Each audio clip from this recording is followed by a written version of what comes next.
indahnya doa di antara dua sujud. Silakan Pak Ustadz.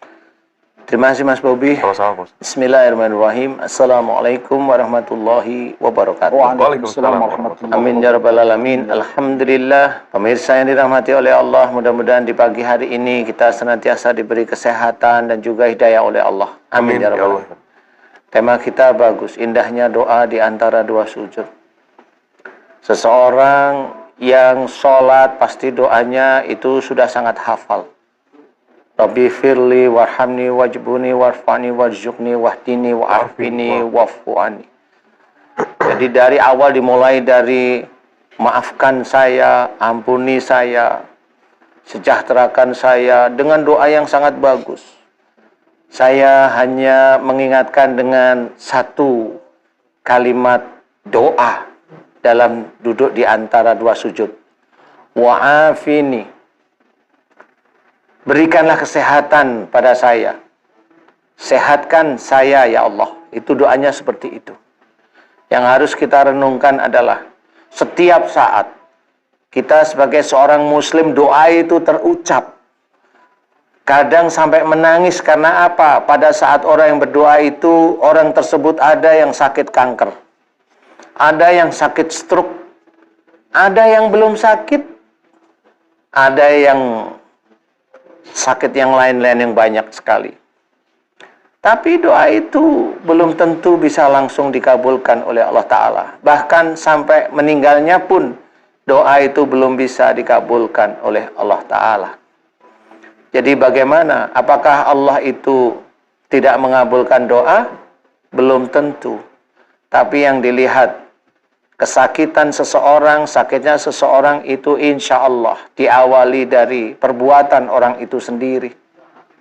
Wa ma sabakum min musibatin fa bima kasabat aydikum. Nah, disinilah apa saja musibah yang kau terima itu disebabkan dari buah tanganmu sendiri. Jadi kita harus paham seseorang yang mengalami sakit itu dari buah tangannya, yaitu kesalahan dan dosa. Nah, kalau kesalahan dan dosa itu diulang terus-menerus, akhirnya suatu ketika, suatu keadaan Allah memberikan sakit sebagai penegurnya, sebagai jewerannya, sebagai rasa sayangnya Allah agar seseorang itu atau kita itu kembali ke jalan Allah.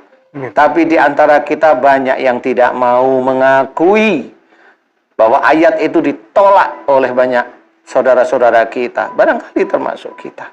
Nauzubillah. Kalau kita menolak ayat itu, kita udah dianggap kafir oleh Allah Ta'ala. Jangan mulai hari ini belajar untuk tidak. Nah, kita harus mohon ampun kepada Allah.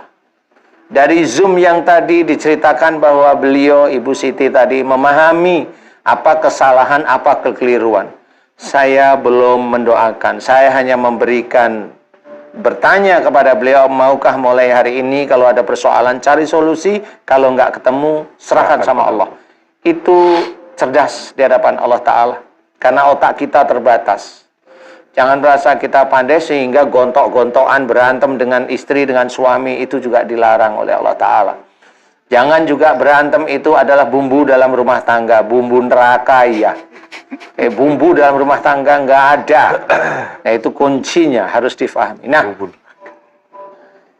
doa kita mohon diberi kesehatan oleh Allah Ta'ala, inilah yang harus kita pikirkan.